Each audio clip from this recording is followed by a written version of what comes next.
Hello everyone, welcome to crystal IQ knowledge. इस video में हम पढ़ेंगे क्लास 6 का chapter 14 economic activities around us. तो यहाँ पर कौटिल्य की अर्थशास्त्र जो है, तो अर्थशास्त्र एक जो है किताब है जो कि कौटिल्य ने लिखी थी। ये कौटिल्य को चाणक्य भी कहा जाता था। इन्होंने मौर्यन एम्पायर स्टैब्लिश करने में बहुत इनका योगदान रहा है। ये जो थे चंद्रगुप्त मौर्य थे ना, उनके गुरु भी थे। ओके, तो इनकी जो बुक है अर्थशास्त्र, इसमें किस तरीके से पूरा स्टेट का एडमिनिस्ट्रेशन होना चाहिए, एक देश को आप किस तरीके से चला सकते हो, ओके, सब कुछ इन्होंने लिखा हुआ है। सारी जो है फॉरेन पॉलिसी भी लिखी हुई है इन्होंने कि दूसरे देशों के साथ में कैसे रिलेशन बनानी है और किंग की क्या ड्यूटीज होती। तो कई सारी चीजें इसमें दी हुई हैं। तो अर्थशास्त्र का यहाँ पर एक कोटेशन भी दी हुई है। ये बताते हैं कि प्रोस्पेरिटी के लिए इकोनॉमिक एक्टिविटी होना बहुत जरूरी होता है। इकोनॉमिक एक्टिविटी मतलब कि लोग काम-काज कर रहे हैं, अपना पैसे-वैसे कमा रहे हैं, बढ़िया चल रहा है देश, ओके। तो इससे क्या होगा, प्रोस्पेरिटी आएगी, है ना? समृद्ध होगा देश और अच्छा बनेगा। पर अगर इकोनॉमिक एक्टिविटीज़ नहीं होती है, लोगों के पास में काम नहीं है, जॉब नहीं है, यही तो देखने को मिला था। अंग्रेज़ों ने हमारे देश को जो है यही मात दे दी थी कि वो जो है सारा का सारा सामान हमारे देश में बेचा करते थे ला-ला के। हमारे देश में अनएम्प्लॉयमेंट होने लगी थी, लोगों के पास में काम नहीं था। तो लोग अपनी बेसिक नेसेसिटीज़ भी फुलफिल नहीं कर पाते। जब उनके पास में काम नहीं रहेगा, वो काम नहीं करेंगे तो पैसे नहीं कमा सकते। पैसे नहीं कमा सकते तो वो अपनी बेसिक नेसेसिटी जैसे कि फूड हो गया, है ना? खाना, रहना, शेल्टर वगैरह कुछ भी उनका फुलफिल नहीं हो पाता है। तो अगर हमको इकोनॉमिक एक्टिविटी अगर अच्छे से रहेगी तो हमारा देश अच्छे से चलेगा। ओके, अगर इकोनॉमिक एक्टिविटीज़ अच्छे से नहीं रहती हैं, नहीं हो रहा है देश में, लोगों के पास में काम नहीं है, ठीक है, प्रॉब्लम फेस कर रहे हैं, अनएम्प्लॉयमेंट देखने को मिल रही है। तो इससे क्या होता है कि आज की समृद्धि, प्रॉस्पेरिटी वगैरह हर चीज़ तो अफ़ेक्ट होगी, फ्यूचर में भी वो देश जो है ग्रोथ नहीं कर पाता है अच्छे से क्योंकि वो टूट जाता है ना बीच ही से। ओके, तो ये देखने को मिलता है। तो इकोनॉमिक एक्टिविटीज़ का क्लासिफिकेशन हम देखेंगे, प्राइमरी, सेकेंडरी और टर्शियरी एक्टिविटीज़ के बारे में भी हम जानेंगे इस चैप्टर में। हम देखेंगे, डिफरेंशिएट करेंगे इन एक्टिविटीज़ को। ओके, 3 सेक्टर देखने को मिलते हैं, प्राइमरी सेक्टर, सेकेंडरी सेक्टर और टर्शियरी सेक्टर, तो इसके बारे में हम जानेंगे। ओके, और ये तीनों एक-दूसरे से कनेक्टेड होते हैं। इंट्रोडक्शन जो है चैप्टर 13 में हमने पढ़ा था, 2 टाइप्स की होती हैं एक्टिविटीज़। एक होती है इकोनॉमिक एक्टिविटी, एक होती है non economic activity. Last chapter में हमने आपको पढ़ाया था कि जो मॉनेटरी वैल्यू क्रिएट करती है, वो इकोनॉमिक एक्टिविटी होती है। मॉनेटरी वैल्यू मतलब जिसकी कुछ वैल्यू है, ओके? मतलब कोई काम करके आप पैसे कमा पा रहे हो। डॉक्टर हो, सर्विस प्रोवाइड करते हैं, तो उनको फीस मिलती है। ओके, टीचर हैं, वो काम कर रहे हैं, अपना पढ़ाई करा रहे हैं, बच्चों को टीचिंग कर रहे हैं, तो वो सैलरी मिलती है। ओके, जो गवर्नमेंट ऑफिसेज़ में काम करते हैं, उनको सैलरी मिलती है। सॉफ्टवेयर इंजीनियर वगैरह होते हैं कंपनी में, उनको सैलरी मिलती है। ओके, जिनकी कंपनी है, उनके पास में पैसे, तो ये सारी क्या है, इकोनॉमिक एक्टिविटीज़ हैं। नॉन इकोनॉमिक एक्टिविटीज़ वो होती हैं, जहाँ पर जो है लोग क्या करते हैं, वॉलंटरी काम करते हैं। हमने नॉन इकोनॉमिक एक्टिविटीज़ के एग्ज़ाम्पल भी देखे थे लास्ट चैप्टर में, जैसे कि पेरेंट्स हमारा ध्यान रखते हैं, है ना? हमें खाना देते हैं, हमें अच्छी एजुकेशन प्रोवाइड करते हैं, हमारी हेल्थ का ध्यान रखते हैं, तो उनको इससे कोई पैसा थोड़ी मिल रहा है। एक जो अंकल के बारे में भी पढ़ा था हमने, जो क्या करते हैं, बच्चों को फ्री में एजुकेशन प्रोवाइड करते हैं। ओके, फ्री में एजुकेशन प्रोवाइड करना, लोगों की हेल्प करना, तो ये नॉन इकोनॉमिक एक्टिविटीज़ में आता है। ओके, तो ये एक्टिविटीज़ को हम और ज़्यादा समझेंगे अच्छे से। तो इसको समझने के लिए इकोनॉमिक एक्टिविटीज़ को क्लासिफ़ाई किया जाता है, तो इनको डिफरेंशिएट भी करेंगे हम, इसमें भी टाइप होते हैं, ओके। इकोनॉमिक एक्टिविटी में प्राइमरी, सेकेंडरी एंड टर्शियरी जो अभी हमने आपको बताया, तो ये तीनों चीज़ें हम देखेंगे, ओके। तो कई डिकेड्स से अगर बात करें, कई सालों से बात करें, नंबर ऑफ इकोनॉमिक एक्टिविटीज़ बढ़ती जा रही हैं, ओके।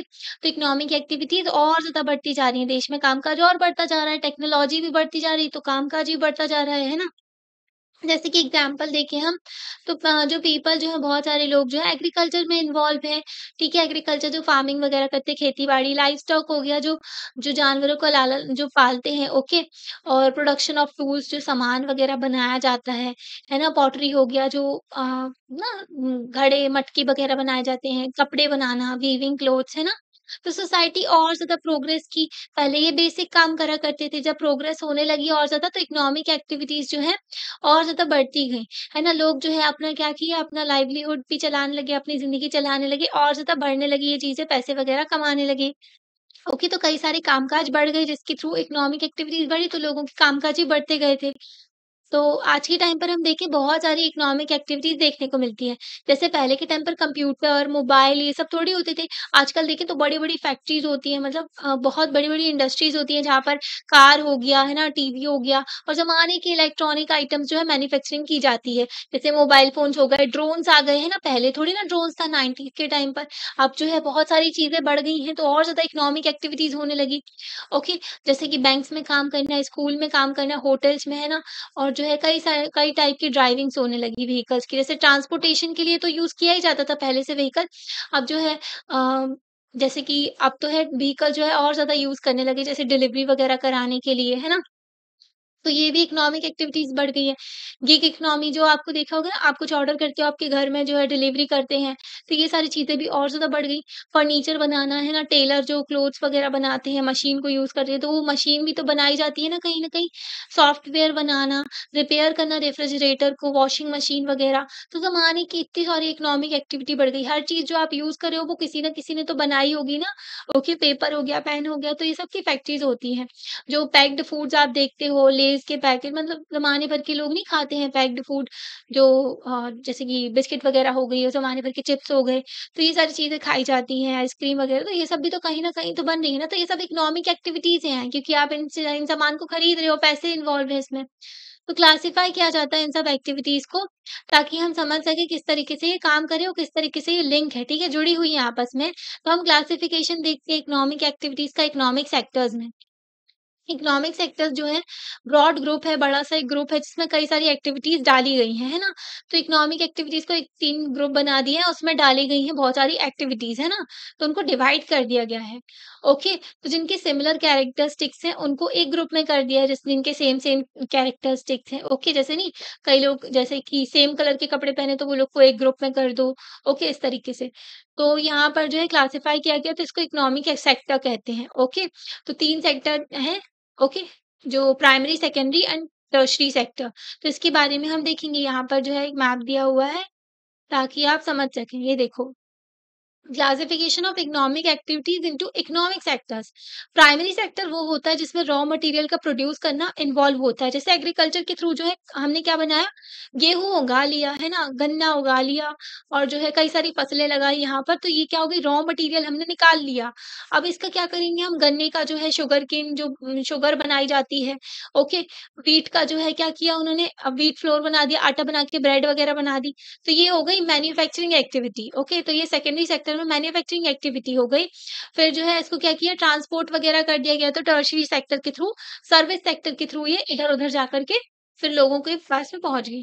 तो यहाँ पर देखो हम प्राइमरी सेक्टर की एग्जांपल देखते हैं जहाँ पर रॉ मटेरियल प्रोड्यूस किया जाता है। एग्रीकल्चर के थ्रू जो है फसलें उगाई जाती बहुत सारी, है ना? माइनिंग हो गई तो इसमें से रॉ जो है चीज़ें निकाली जाती हैं। खदान होती है तो खदान में से जैसे नहीं लोहा वगैरह ज़माने की चीज़ें निकाली जाती हैं इसमें से। जैसे बॉक्साइट हो गई, फिर जो फ़िशिंग हो गई, फ़िश पकड़ के ले आए, है ना? फिर उसका बाद में उसका ज़माने की चीज़ें बन जाती हैं।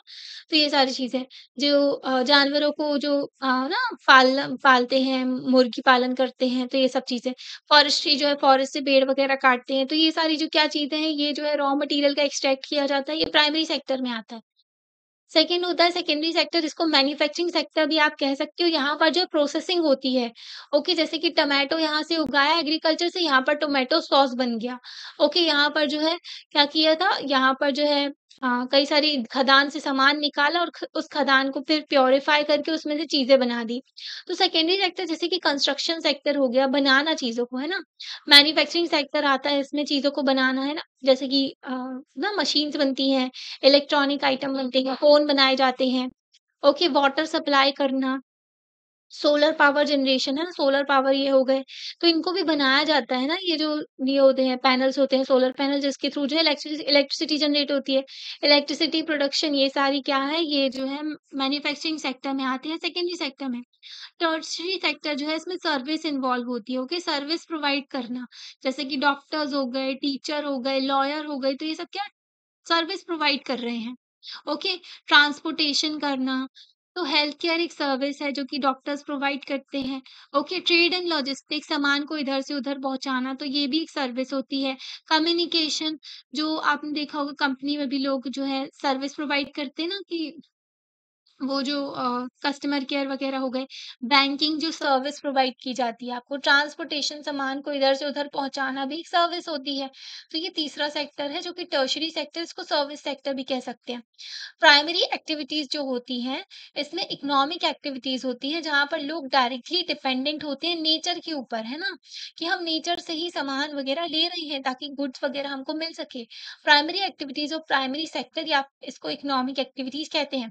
प्राइमरी सेक्टर जो है ऐसी एक्टिविटीज़ आती हैं जिसमें एक्सट्रैक्शन ऑफ रॉ मटेरियल निकाला जाता है। ओके, बिल्कुल बेसिक चीज़ जैसे ज़मीन से खुदाई करके जो मतलब जो सामान निकाला जा रहा है, ज़माने की चीज़ें निकाली जाती है ना, जो गोल्ड हो गया, डायमंड हो गया, माइनिंग की जाती है ना एक्टिविटीज़, तो वो सारी रॉ मटेरियल निकाला जाता है। फिर उसको जो है क्या करते हैं, उसको साफ-वाफ करके, शुद्ध करके, फिर उसमें से चीज़ें निकाल करके, इम्प्योरिटीज़ हटा करके, फिर उससे जो है चीज़ें निकाल ली जाती हैं। ओके, तो नेचर से जैसे कि फार्मिंग हो गया, हमने क्रॉप उगाई, फिशिंग हो गई, फॉरेस्ट्री हो गए, पेड़ वगैरह काटे, फिर उस वुड से फर्नीचर बन रहा है, ठीक है? फर्नीचर बन रहा है तो वो मैन्युफैक्चरिंग सेक्टर में आ जाता है, सेकेंडरी सेक्टर में आ जाता है। ओके, तो जैसे कि कल्टीवेशन ऑफ ग्रेन्स है ना, वेजिटेबल्स, एग्रीकल्चर फार्म्स, वुड्स वगैरह कलेक्ट करना फॉरेस्ट से, कोल निकालना माइन से, है ना? कोयला वगैरह निकाला जाता है, फिश निकाली फिशरीज से। ओके, एग्स हो गया, जो पोल्ट्री फार्म्स होते हैं वहां से एग्स निकलते हैं, है ना? और ये सारी जो है प्राइमरी सेक्टर में आते हैं। ज़्यादातर जो कॉमन प्राइमरी सेक्टर है उसमें एग्रीकल्चर होता है, माइनिंग होती है, फिशिंग, रेजिंग लाइव स्टॉक जानवर को जो पाला जाता है ना, फॉरेस्ट्री हो गया। तो हमने देखा ये सारी एक्टिविटीज़ प्राइमरी सेक्टर्स में आती है, जैसे कि ग्रीन हाउस फार्मिंग हो गई, माइनिंग एक्टिविटीज़ आपको समझ में आ रहा है ना, जो डायरेक्टली नेचर से डिराइव हो रहा है। ओके, फिशिंग जो की हमने, है ना? फिर उसके बाद में इनको खा लेते हैं लोग। ओके, इनसे दवाइयाँ भी बनाई जाती हैं। तो ये सारी चीज़ें देखने को मिलती है। फॉरेस्ट्री हो गया, है ना? वुड वगैरह निकाला, फिर बाद में जो है मैन्युफैक्चरिंग सेक्टर में इसका फर्नीचर बन जाएगा। लाइवस्टॉक को रेज़ करना, तो ये सारी चीज़ें भी होती हैं, है ना? अब देखते हैं हम सेकेंडरी एक्टिविटीज़। सेकेंडरी सेक्टर ऐसा ग्रुप ऑफ एक्टिविटीज होता है जहां पर प्रोसेसिंग होती है रॉ मटेरियल की, है ना? जैसे कि हमने रॉ मटेरियल उगाया, गेहूं निकाला, फिर उसका जो है क्या बना दिया, ब्रेड वगैरह बन गया व्हीट से, है ना? ऐसे ही टोमेटो से जो सॉस वगैरह बन गया, आलू से चिप्स बन गए, है ना? तो ये सारी चीजें देखने को मिलती है। तो प्राइमरी सेक्टर में हम निकालते हैं रॉ मटेरियल, और फिर जो है हम मैन्युफैक्चरिंग सेक्टर जो होता है, प्रोसेसिंग होती है रॉ मटेरियल की, वो होता है सेकेंडरी सेक्टर में। इकोनॉमिक एक्टिविटीज इसमें पीपल डिपेंडेंट होते हैं प्राइमरी सेक्टर के ऊपर। ओके, तो प्राइमरी सेक्टर से जब हमें रॉ मटेरियल मिलेगा, तभी हम क्या कर पाएंगे, रॉ मटेरियल के थ्रू जो है हम सेकेंडरी एक्टिविटीज परफॉर्म कर पाएंगे। ओके, तो ट्रांसफॉर्म करते हैं उन गुड्स को हम जो है सेकेंडरी एक्टिविटीज में, सेकेंडरी सेक्टर इकोनॉमिक एक्टिविटीज में इसको कहते हैं हम, है ना? सेकेंडरी एक्टिविटीज को सेकेंडरी सेक्टर भी कह सकते हैं हम। सेकेंडरी सेक्टर में जो है कंस्ट्रक्शन ऑफ बिल्डिंग्स को बनाना, रोड्स को बनाना, है ना? सड़क वगैरह बनाना, यूटिलिटीज़ प्रोवाइड करना, जैसे वाटर सप्लाई करना, इलेक्ट्रिसिटी, गैस, ये सारी चीज़ें जो है बेसिक नेसेसिटीज़, ये सब चीज़ें लोगों को तक पहुँचाना। ओके, मैन्युफैक्चरिंग सामान को बनाना, जितनी भी फैक्ट्रीज़ होती हैं, प्रोडक्शन यूनिट होता है, रॉ मटेरियल, है ना? हम चाइना को मैन्युफैक्चरिंग हब कहते हैं क्योंकि वहाँ पर बहुत सारी चीज़ें बनाई जाती हैं, फ़ोन हो गया, इलेक्ट्रॉनिक आइटम सारे के सारे वो लोग मैन्युफैक्चरिंग करते हैं। ओके, इसलिए मैन्युफैक्चरिंग सेक्टर में बहुत सारे लोगों को एम्प्लॉयमेंट भी मिलता है। कामकाज भी मिलता है।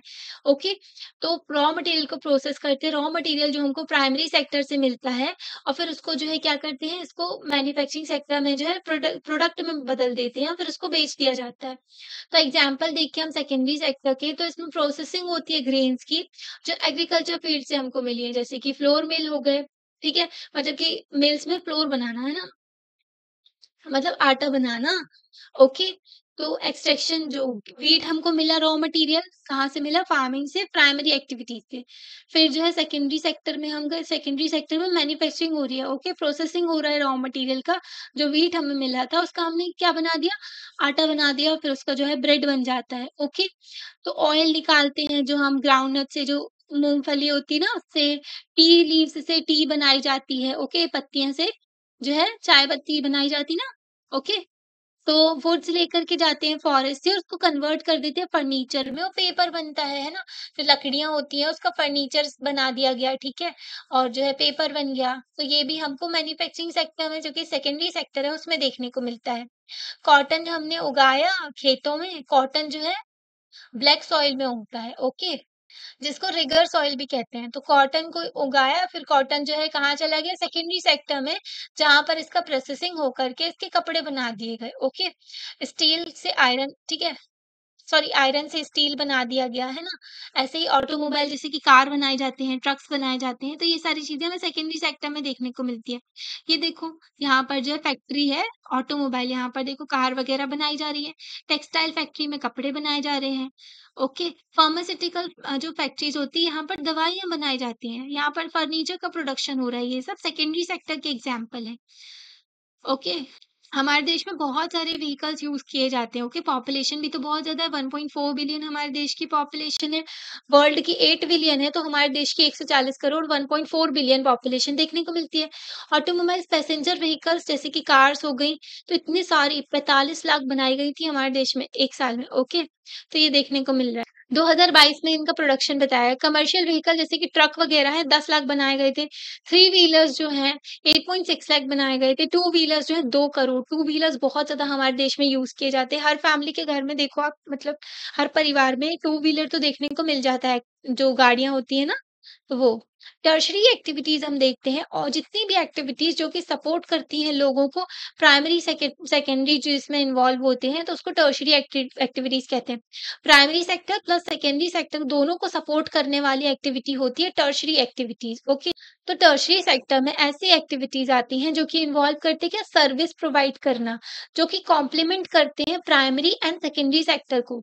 तो primary sector plus secondary sector दोनों को सर्विसेज़ मिलती है, जैसे कि गुड्स तो निकल गए, बहुत सारी जो है हमने खेती कर ली और बहुत सारा जो कॉटन उगा लिया। अब इसको ट्रांसपोर्ट भी तो किया जाएगा, और ट्रांसपोर्ट क्या है, ट्रांसपोर्ट करना सर्विस सेक्टर के अंदर आता है, ओके। तो अगर हम देखें तो अगर मैन्युफैक्चरिंग हो गई, इसके कपड़े बन गए अब बहुत सारे कॉटन के, अब इसको भी फिर से ट्रांसपोर्ट किया जाएगा और जगह-जगह भेजा जाएगा। तो transportation, banking, management of business ये सब टर्शरी सेक्टर में आता है, ओके। इसमें जो है टर्शरी एक्टिविटीज़ जो होती हैं हमें दिखती नहीं हैं, पर ये बहुत ही इम्पोर्टेंट रोल प्ले करती हैं। फॉर एग्ज़ाम्पल जैसे कि ड्राइवर होता है ट्रक ट्रांसपोर्ट का, ओके। ये वेजिटेबल्स हो गए, अनाज हो गया, इधर से उधर ट्रांसपोर्ट करते हैं, ओके। फार्म से जो है फैक्ट्री और फैक्ट्री से मार्केट, ओके। तो ये देखने को मिलता है हमको, जो एग्रीकल्चर जो लैंड हो गया वहाँ से उगाया गया जो ग्रेन वगैरह, मतलब कि जो भी अनाज उगाया गया उसको फैक्ट्री में भेजा गया, फैक्ट्री में उसका जो है प्रोसेसिंग की गई, फिर उसको मार्केट में भेजा गया। ओके, तो ये देखने को मिलता है। फ्रूट और वेजिटेबल्स हो गए, ये भी तो वेंडर जो बेचते हैं, फार्म प्रोड्यूस ही तो होता है, खेतों से ही तो आता है और फिर कंज्यूमर तक पहुँचता है। सिमिलरली डॉक्टर्स हो गए, नर्सेज़ हो गई, टीचर्स, लॉयर्स हो गए, पायलट्स हो गए, ये सब तो सर्विसेज़ ही तो प्रोवाइड करते हैं, है ना? सर्विस प्रोवाइड कर रहे हैं ये, ओके। तो ये टेक्नीशियंस हो गए जो कि रिपेयर करते हैं सर्विस को, एंड इलेक्ट्रॉनिक आइटम्स जो हो गए, ओके। सर्विस इलेक्ट्रॉनिक आइटम्स जो मोबाइल फ़ोन्स हो गए, टेलीविज़न, मैकेनिक्स, ये सब जो होते हैं जो रिपेयर करते हैं व्हीकल्स को, कार्स को, ट्रैक्टर्स, इलेक्ट्रीशियंस हो गए जो कि रेगुलर सप्लाई करते हैं इलेक्ट्रिसिटी का। इनकी सर्विसेज़ के थ्रू हमारी ज़िंदगी ईज़ी हो जाती है। जैसे कि आपको पता होगा जो डिलीवरी बॉय होते हैं, जो फूड वग़ैरह डिलीवर करते हैं, घर में खाना पहुँचा देते हैं, है ना? जो सामान वग़ैरह ऑर्डर किया जाता है, तो वो भी डिलीवरी की जाती है ना? तो ये सब भी सर्विस सेक्टर के अंदर ही आते हैं, ओके। सिमिलरली कम्युनिकेशन सर्विसेज़ हो गई, जैसे कि मोबाइल के थ्रू, इंटरनेट के थ्रू, सॉफ्टवेयर डेवलपमेंट हो गया, जो होटल्स में सर्विस प्रोवाइड की जाती है, रेस्टोरेंट्स हो गए, बैंक्स हो गए, स्कूल हो गए, हॉस्पिटल्स, एयरपोर्ट्स हो गए, ओके। वेयरहाउस हो गए, वेयरहाउस एक बहुत बड़ी बिल्डिंग होती है जहाँ पर क्या करते हैं, प्रोडक्ट वगैरह स्टोर किया जाता है, ओके। उसको बेचने से पहले जैसे कि टमाटर वगैरह लेकर के आए, तो वेयरहाउस में रख दिए बहुत सारे, ओके। फिर उसको बाद में शॉप तक पहुँचा दिया गया, अनाज वगैरह है तो वेयरहाउस में रख दिया, इस तरीके से रखा जाता है, ओके। तो ये सब क्या है, सर्विसेज़ हमने देखे, सर्विसेज़ के एग्ज़ाम्पल। तो ये टर्शरी सेक्टर के एग्ज़ाम्पल्स हैं, इसलिए इसको सर्विस सेक्टर भी हम कहते हैं। ये देखो सॉफ्टवेयर डेवलपमेंट का जो काम है वो सर्विस सेक्टर में आता है। जो रेस्टोरेंट में सर्विस प्रोवाइड की जाती है, जो वेटर वगैरह होते हैं, ठीक है, खाना बनाने वाले शेफ़ वगैरह होते हैं वो सारे। सर्विस जो एयरपोर्ट पे प्रोवाइड की जाती है, रिटेल स्टोर में जो खरीदा-बेचा जाता है ना, सर्विस के थ्रू होता है। अब इंटरडिपेंडेंस हम देखते हैं, ये तीनों जो सेक्टर हमने देखे, primary sector, secondary sector and tertiary sector, ये तीनों एक-दूसरे के ऊपर इंटरडिपेंडेंट हैं। 3 types of economic activities, economic sectors जो हैं बहुत ही इंपॉर्टेंट रोल प्ले करते हैं। कन्वर्ट किया जाता है रॉ मटेरियल को फिनिश्ड प्रोडक्ट में फॉर फाइनल कंजम्पशन। तो हमने क्या किया, टोमेटो जो है, टमाटर जो है उसको क्या बना दिया, टोमेटो सॉस बना दिया, आलू के चिप्स बना दिए, ओके। हम जो है एक इमेजिनरी चीज़ देखते हैं, तो यहाँ पर जो है मतलब एक स्टोरी के थ्रू समझते हैं। तो एक आनंद डिस्ट्रिक्ट है, गुजरात में गाँव है, ओके? तो गाँव जो आनंद डिस्ट्रिक्ट में है, तो वहाँ पर हम देखते हैं इंटरेस्टिंग एग्जाम्पल के थ्रू हम समझते हैं तीनों सेक्टर जो किस तरीके से सपोर्ट करते हैं एक दूसरे को। तो डेयरी डेयरी ऐसी जगह होती है जहाँ पर मिल्क जो है कलेक्ट किया जाता है एंड उसको स्टोर करके रखा जाता है और फिर कंज्यूमर तक सप्लाई किया जाता है। ओके, मतलब जो घरों तक भेजा जाता है, जो लोगों को दूध चाहिए होता है उनको दिया जाता है। तो dairy cooperative from farm to plate. Okay, तो दीज डेज हमने देखा इन दिनों जो है फार्मर जो गुजरात में है, तो यहाँ पर जो है जो बाल्टियाँ हैं, दूध की बाल्टियाँ टकराती हैं, ओके?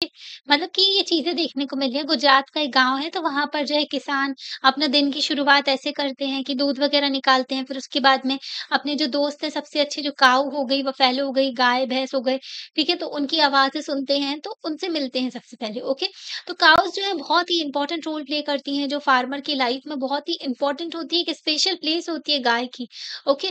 फैमिलीज़ में। तो फार्मर्स जो है अ, दूध निकालते हैं और फिर उसको बेचते हैं डेयरी में। ओके, डेयरी वाले दूध को कलेक्ट करते हैं और फिर कहीं और जड़ के ट्रांसपोर्ट करते हैं। महीने के आखिरी में उनको जो है मिल्क जो है उसके पैसे मिल जाते हैं क्वांटिटी एंड क्वालिटी के अकॉर्डिंग जितना उन्होंने दिया है उस हिसाब से उनको पैसे मिल जाते हैं। ओके, 50 साल पहले ऐसा नहीं था। ओके, तो एक स्टोरी है milk cooperative named Anand milk union limited. Okay, Amul आपने सुना होगा, तो अमूल का फुल फॉर्म क्या है? आनंद मिल्क यूनियन लिमिटेड। तो 1940 में जो गाँव था ना, जो विलेजेस में जो फार्मर्स थे, तो आनंद डिस्ट्रिक्ट में गए और वहाँ पर उन्होंने अपना जो मिल्क वगैरह बेचा करते थे, ओके? तो आनंद डिस्ट्रिक्ट के जो फार्मर्स थे ना, वो अपना जो है दूध वगैरह बेचा करते थे दूसरे आस-पास के गाँवों में, ओके? तो यहाँ पर जो वो साइकिल से दूध बेचने जाया करते थे। अब उस टाइम पर बहुत ज़्यादा गर्मी हुआ करती थी, गर्मी में तो दूध फट जाता है ना, खराब हो जाता है, तो मिल्क जो है फट जाता था, इसकी गर्मी में बहुत ज़्यादा इसलिए फार्मर्स ना किसके ऊपर डिपेंड मतलब फार्मर्स को ना बहुत जल्दी-जल्दी बेचना होता था अपना दूध वरना उनका दूध फट जाता था, साइकिल से जाते थे, अब साइकिल से जाने में टाइम भी लग जाता था और उनको बहुत कम भी पैसे मिलते थे इसके, ओके? तो उनको डिपेंडेंट होना पड़ता था किसके ऊपर निर्भर हो जाते थे मिडलमैन जो बिचौलिया होता है ना वो, तो वो क्या करता था इनसे आधे दामों में उनका बहुत ही कम दामों में उनका दूध खरीदता था फार्मर्स से, फार्मर्स का दूध लेते थे और ये लोग क्या करते थे महँगे में बेचा करते थे मार्केट में। तो किसानों को कोई फ़ायदा ही नहीं होता था इससे। ओके, मेहनत किसान करता है और सारा का सारा माल जो बीच वाले मिडलमैन होते हैं ना, इनसे खरीदते हैं और मार्केट में जाकर के बेच देते हैं। यही आज के टाइम पर भी देखने को मिलता है। कई बार जो है फार्मर्स जो है उनको चीटेड फ़ील हुआ कि हमारे साथ तो गलत हो रहा है, जो मिडलमैन उनको परेशान कर रहा है, पर वो कर भी क्या सकते थे। एक दिन जो है फार्मर्स ना सबके साथ सब लोग फार्मर्स जो है कलेक्टिवली सब लोग साथ में सरदार वल्लभ भाई पटेल के पास गए। एक नेशनल लीडर थे वल्लभ भाई पटेल, आपको पता होगा इनको जो यूनिटी के लिए हमारे देश के बिस्मार्क ऑफ इंडिया भी कहा जाता है, इन्होंने हमारे देश को यूनाइट किया है, ओके? बहुत ही इंपॉर्टेंट पर्सनैलिटी हमारे देश की। तो इन्होंने एडवाइस किया कि कोऑपरेटिव बना लो तुम। कोऑपरेटिव जो होगा ना इंडिपेंडेंट होगा और जो वो लोग क्या करेंगे उनको डिपेंडेंट नहीं होना पड़ेगा मिडलमैन के ऊपर, जो बिचौलिया है उसके ऊपर। मिडलमैन ऐसा पर्सन होता है जो कि सामान खरीदता है, ओके? और फिर जाके उसको बेचता है कंज्यूमर तक। मिडलमैन जो है फी चार्ज करता है इसकी, सस्ते में खरीदता है और महँगे में बेचता है, ओके? तो बिचौलिया बीच का बंदर ज़्यादा खा लेता है, ओके? कोऑपरेटिव ऐसा ग्रुप होता है जहाँ पर सब लोग आपसी सहमति से साथ में मिलकर के जुड़ जाते हैं और एक ग्रुप बना लेते हैं। ये अपनी इकोनॉमिक एंड सोशल नीड्स पूरी करते हैं। प्रॉफिट होता है तो आपस में इक्वली बाँटते हैं, नुकसान होता है तो इक्वली शेयर करते हैं। ओके, तो कोऑपरेटिव्स मिलकर के डिसीजन लेते हैं और कलेक्टिवली काम करते हैं। ओके, तो ये देखने को मिलता है। इनके ऊपर कोई एक हेड नहीं होता है, सब लोग मिल-जुल कर काम करते हैं। तो कोऑपरेटिव में ना फार्मर्स जो मिलकर के काम कर रहे थे, वो लोग अपना जो भी ऑपरेशन था, जो मिल्क को कलेक्ट करना और फिर बेचना और उसको डिस्ट्रीब्यूट करना, तो सब लोग साथ में मिलकर के काम करने लगे। तो फार्मर्स जो है सरदार वल्लभ भाई पटेल की एडवाइस पर उन्होंने काम किया। अमूल सेटअप किया गया था 1946 में अंडर द लीडरशिप ऑफ त्रिभुवन दास पटेल, एक लॉयर थे और फ्रीडम फाइटर भी थे उस टाइम पर ये। तो अमूल सेटअप किया गया जो कि एक कोऑपरेटिव है, ओके? तो डॉक्टर वर्गीज़ कुरियन जो है एक इंजीनियर थे तो डेयरी फैक्ट्री में मुंबई में काम किया करते थे। तो वर्गीज़ कुरियन एंड त्रिभुवन दास पटेल दोनों ने मिलकर के अमूल सेटअप किया 1946 में। ये वर्गीज़ कुरियन है और त्रिभुवन दास पटेल हैं। तो इनकी पिक्चर दी गई है यहाँ पर। तो ये इनिशिएटिव की वजह से ना जो फार्मर्स हो गए, विमेन्स हो गई, विमेन ना बहुत काम करती हैं। आपको पता है जो ज़्यादातर जो लाइवस्टॉक का काम है विमेन्स ही देखती हैं। किसान में भी जो खेतों में काम भी करती हैं विमेन ही करती हैं ज़्यादातर। तो टुगेदर ये लोग सब साथ में काम करने लगे, उनका प्रोडक्शन कितना दूध उत्पादन हो रहा है, कितना दूध जो है और उसको सेल किया जा रहा है मिल्क को, है ना? तो ये सब होने लगा। मिल्क प्रोड्यूसर्स जो है साथ में मिलकर के काम किया करते थे, सारे डिसीज़न साथ में मिलकर लेते थे। Production and pasteurisation and sale of milk तीनों काम ये लोग खुद करते थे। पेस्चराइज़ेशन ऐसा प्रोसेस होता है जिसमें मिल्क ना उसको प्रिज़र्व किया जाता है, उसको हीट किया जाता है, उबाला जाता है एक पर्टिकुलर टेम्परेचर में ताकि उसके बैक्टीरियाज़ मर जाएँ, है ना? और वो ज़्यादा देर तक टिक पाए। वरना दूध अगर ऐसे ही रखा रहे ना कच्चा दूध तो फट जाता है, ओके? खराब हो जाता है। तो टास्क ये था कि सभी लोग साथ में काम करेंगे, शेयर करेंगे, है ना? अपना जो भी इनकम होगी वो भी। इससे इनकी इनकम भी बढ़ने लगी। तो इनको जो है अब मिडलमैन के ऊपर डिपेंडेंट होने की कोई ज़रूरत नहीं थी। अब वो एक बड़ी फैमिली की तरह काम करने लगी थी। फिर ज़्यादा से ज़्यादा फार्मर इसमें जुड़ने लगे थे। ओके, बेनिफिट उनको पता चले कि कोऑपरेटिव्स के थ्रू जो है अच्छा खासे बेनिफिट होते हैं। तो ये बढ़ता गया। ओके, क्वांटिटी ऑफ मिल्क भी बढ़ती गई और मिल्क कलेक्ट होना और फिर उसकी वजह से जो है फार्मर्स जो है उसका प्रोडक्ट भी बनाने लगे। मतलब कि अब मिल्क से वो लोग कुछ और भी बनाएँगे जैसे कि बटर हो गया, मिल्क पाउडर हो गया, दूध पाउडर तो ये सब चीज़ें ही बनाने लगे। तो उन्होंने जो है फैक्ट्री सेटअप की आनंद में। ओके, और उन्होंने बटर वग़ैरह और मिल्क पाउडर ही बनाने लगे। फैक्ट्री ना जिसमें बिल्डिंग होती है, फैक्ट्री जिसमें फैक्ट्री में सामान बनाया जाता है, मैन्युफैक्चरिंग की जाती है, सारे कंपोनेंट्स को साथ में रख कर के उसका फाइनल प्रोडक्ट बनाया जाता है। ओके, तो कोऑपरेटिव जो है अच्छे खासे प्रोडक्ट बनाने लगी ये लोग मिल्क को प्रोसेस करके फैक्ट्रीज़ में। ओके, तो इनकी फैक्ट्रीज़ जो है देखने को मिली। फिर जो सामान बनाया जाता था उसको बेचा भी जाता था, बड़े लेवल पे भी और छोटे लेवल पे भी। रिटेल शॉप जैसे कि एक दुकान हो गई, वो कंज्यूमर को सामान बेच दिया, कंज्यूमर जाकर के अपने घर में जाकर के उस दूध को जो है फिर पी लिया और चाय वगैरह बना ली, है ना? तो ये होता है एंड यूज़ करना। तो रिटेल में होता है जब एंड यूज़ करता है कंज्यूमर उसको डायरेक्टली यूज़ कर लेता है। और होलसेल में होता है कि बहुत सारा खरीद लिया फिर बाद में उसको दोबारा बेचा, है ना? तो पूरी कंट्री में देखने को मिली ये चीज़ें। तो वो लोग एक्सपोर्ट भी करने लगे प्रोडक्ट्स वग़ैरह दूसरी कंट्रीज़ में वर्ल्ड में मतलब देख रहे हो दूसरे देशों में भी सामान जाने लगा। तो अमेज़िंग हो गया है ना, बहुत ही अच्छी बात हुई। तो ये हम एक्सपोर्ट होता है कि हम अपना सामान जो है दूसरी जगह बेच रहे हैं। एक कंट्री से दूसरी कंट्री में बेचा जा रहा है, तो दूसरे देश में बेचा जा रहा है सामान। ओके, तो फ़ैसिनेटिंग अच्छी खासी स्टोरी हमने देखी है। फार्मर्स जो है कोऑपरेटिव्स के थ्रू उन्होंने काम किया और अपनी काउज़ का जो है मिल्क बेचने लगे। है ना? तो ये जो है इकोनॉमिक एक्टिविटी है, प्राइमरी से इकोनॉमिक एक्टिविटी हमने देखी प्राइमरी सेक्टर की, जो मिल्क बनाया फिर उसके बाद में हमने देखा जो मैन्युफैक्चरिंग भी होने लगी, है ना? जो हमने देखा क्या सेकेंडरी सेक्टर भी देख लिया इसमें, फिर जो है सर्विस सेक्टर का यूज़ करके सप्लाई भी की जाने लगी चीज़ें, ट्रांसपोर्ट भी की जाने लगी। तो तीनों सेक्टर हमने इसमें देखे हैं। तो ये प्राइमरी एक्टिविटी थी जहाँ पे जो मिल्क बनाया गया सॉरी जो लाइवस्टॉक के थ्रू काउज़ वगैरह हो गए उनसे मिल्क लिया, है ना? फिर मिल्क को प्रोसेस किया गया, कन्वर्ट किया गया उसको जो लिक्विड से फिर दूसरे फॉर्म में जैसे कि मिल्क पाउडर बना दिया गया, घी बना लिया, उसकी चीज़ बना ली, बटर बना लिया और उसको पैकेजिंग करके जो है ये क्या हुआ ये सेकेंडरी सेक्टर हो गया। इसमें कई सारी फैक्ट्रीज़ में ये सब बनने लगा था। ओके, तो ये इकोनॉमिक एक्टिविटी इसको हम क्या कहेंगे सेकेंडरी सेक्टर की इकोनॉमिक एक्टिविटी, जहाँ पर मैन्युफैक्चरिंग होने लगी, ये देखो ऐसी फैक्ट्रीज़ में। फिर उसके बाद में जो अमूल क्या करता था, अमूल जो है ये सारे प्रोडक्ट बना कर के इसको वो लोग क्या करते थे, बेच देते थे अलग-अलग जगह। अमूल बहुत बड़ा ब्रांड है हमारे देश का, है ना? तो अमूल जो है, इसको लॉरीज़ एंड ट्रक्स का यूज़ करके, रेलवे के थ्रू, एयर के थ्रू, शिपिंग सर्विस के यूज़ करके ट्रांसपोर्ट कर देते थे अपने प्रोडक्ट को, जगह-जगह पहुँचा दिए पूरे देश में। फिर और ज़्यादा बढ़ने लगी तो इसका एक्सपोर्ट भी करने लगे। रिटेल स्टोर्स में भी बेचने लगे, है ना? मिल्क जो है सप्लाई करने लगे। मिल्क प्रोडक्ट दूसरी शॉप्स में जाने लगी, दूसरी सिटीज़ में, विलेजेज़ में, गाँव में, है ना? हर जगह जाने लगा। ओके, तो वो पूरे गुजरात में ये फैल गया, फिर पूरे देश में फैल गया, है ना? ट्रांसपोर्टेशन क्या कहलाए? ट्रांसपोर्टेशन जो है टर्शियरी एक्टिविटीज़ में आ गया, ओके? तो अमूल के जैसे ही कई सारे मिल्क कोऑपरेटिव हमारे देश में हैं, जैसे कि नंदिनी फ्रॉम कर्नाटका में नंदिनी कोऑपरेटिव है, मदर डेयरी है दिल्ली एनसीआर में, अविन फ्रॉम तमिलनाडु, विजया आंध्र प्रदेश में है, केवी फ्रॉम नागालैंड, है ना? सुधा फ्रॉम बिहार, वेरका फ्रॉम पंजाब, तो इतने सारे कोऑपरेटिव्स देखने को मिलते हैं हमारे देश में। तो आप भी कोई कोऑपरेटिव का नाम बता सकते हो, कोऑपरेटिव ग्रुप बना कर के काम कर रहे हैं, जैसे कि फार्मर्स को हेल्प करने वाले या फिर पर्सन विद डिसेबिलिटी है, इनका भी कोऑपरेटिव बन सकता है। वुमेन्स हो गई, तो ये लोग सब मिलकर के काम करते हैं। ऐसे जो है कोऑपरेटिव्स देखने को मिलते हैं हमारे देश में। कोऑपरेटिव्स ही संविधान में लिखा हुआ है, जैसे पंचायत एंड म्युनिसिपैलिटीज़ के बारे में संविधान में लिखा हुआ है, वैसे ही कोऑपरेटिव्स के बारे में भी संविधान में ऐड किया गया था। 97th का संविधान में संशोधन किया गया था, मतलब चेंज किया गया था, और इसके थ्रू जो है हमने 2011 में जो है अपने संविधान में कोऑपरेटिव्स भी ऐड कर दिया था। मिनिस्ट्री ऑफ कोऑपरेटिव्स भी है, जिसका विज़न है सहकार से समृद्धि। ओके, तो ये देखने को मिलता है। यहाँ पर इमेजेस दी हुई हैं, तो किस तरीके से बुक्स जो आप पढ़ते हो ना वो बनाई जाती हैं। तो यहाँ पर बताया गया, जैसे पहले तो क्या हुआ, वुडन फाइबर निकाला, ट्री जो है उसका पल्प निकाला, है ना? ये देखो यहाँ पर जो है ट्री को काटा जा रहा है, फिर ये जो लकड़ी वगैरह पहुँची, फिर उसकी जो है टेक्स्ट बुक वगैरह, फिर ये ट्रांसपोर्टेशन हुआ, है ना?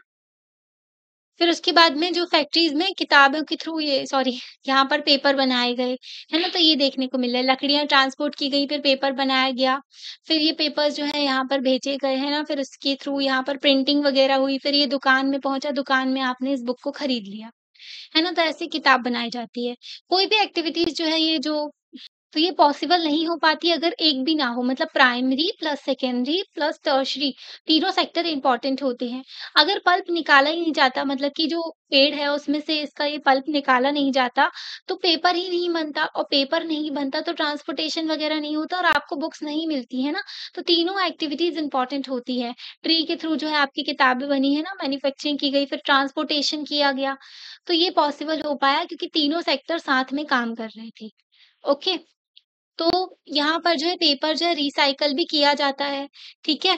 तो अब पेपर को भी रिसाइकल किया जा रहा है क्योंकि बहुत सारे पेड़ हमारे देश में काटे जाते हैं, मतलब वर्ल्ड में भी काटे जा रहे हैं। तो रिसाइक्लिंग जो है 1 टन ऑफ पेपर, इससे 17 ट्रीज़ जो है सेव हो जाते हैं, है ना? तो अगर 1 टन जो है पेपर को हम रिसाइकल करते हैं, तो उससे हम क्या मिलते हैं, उससे हमें 17 ट्री को हम बचा लेते हैं। 2.5 क्यूबिक मीटर जो लैंडफिल स्पेस, मतलब कि बहुत सारा ना अगर पेपर को ऐसे ही फेंक दिया जाता है, तो वो कचरा बन जाता है। उसकी जगह उसको रिसाइकल किया जाए, उस पेपर को दोबारा से रिसाइकल करके उसको यूज़ कर लिया जाए, है ना? तो डंप ना करें वेस्ट को, है ना? तो इसलिए जो है 70% जो इससे क्या होता है, तो मतलब कि एनर्जी लगती है हर चीज़ को बनाने में। जैसे फैक्ट्रीज़ में पेपर बनाए गए, फिर उसमें बुक्स वग़ैरह प्रिंट की गई, तो इसमें भी तो एनर्जी लगी ना, मशीनों का यूज़ किया गया, है ना? तो एनर्जी से 70% कम लगती है अगर हम रिसाइकल कर लें। वाटर रिसाइकल जो पेपर होता है, वाटर भी यूज़ किया जाता है रिसाइकल करने में पेपर को, सॉरी जो पेपर को बनाने में, ओके? तो वाटर भी कम यूज़ होता है अगर हम रिसाइकल कर लें तो, है ना? अगर हम दोबारा से नया पेपर बनाते हैं तो उसमें बहुत सारी चीज़ें, जैसे पेड़ को पहले काट दिया गया, फिर जो है उससे एनर्जी वगैरह कंज़म्पशन हुआ, फिर उससे क्या बनाया, पानी का भी यूज़ किया गया, फिर उससे पेपर बनाया गया, फिर उसमें प्रिंटिंग हुई, है ना? फिर उसको जो है किताबों को ट्रांसपोर्टेशन के थ्रू जो हमने बुक्स स्टोर में पहुँचा, फिर उसके बाद में आपने उसको खरीदा। अगर हम इसको रिसाइकल कर दें जो पुरानी बुक्स हैं उसी को, तो हमें लेस एनर्जी कम लगेगी, वाटर कम लगेगा, है ना? और रिसाइक्लिंग हो जाएगी तो कचरा भी कम हो जाएगा। ओके, तो कौन से ऐसे तरीके हैं जिसके थ्रू जो है हम अच्छे से बिल्कुल, मतलब बिना वेस्ट किए हुए पेपर को यूज़ कर सकें क्लासरूम में भी और अपने स्कूल्स में भी, है ना? तो पेपर को वेस्ट ना किया जाए, फाड़ा ना जाए, उसमें प्रॉपर जो है लिखा जाए, पढ़ा जाए, है ना? और यही सब चीज़ें देखने को मिलती हैं। ओके, तो आपका चैप्टर हो गया है कंप्लीट और बुक भी कंप्लीट हो गई है। तो इस चैप्टर में हमने देखा 3 sector, primary, secondary and tertiary sector, है ना? कई सारे एग्ज़ाम्पल देखे और इलस्ट्रेशन के थ्रू हमने समझा जो इंटरडिपेंडेंस, हमने अमूल का भी एग्ज़ाम्पल देखा और कई सारे जो कोऑपरेटिव्स के एग्ज़ाम्पल देखे, किस तरीके से तीनों इकोनॉमिक एक्टिविटीज़ एक-दूसरे के ऊपर डिपेंडेंट होती हैं, primary, secondary and tertiary sector. Okay, तो आपको लेक्चर कैसा लगा आप लाइक करके बता सकते हो, चैनल को सब्सक्राइब भी कर सकते हो, अपने फ्रेंड्स के साथ में शेयर भी कर सकते हो। Thank you.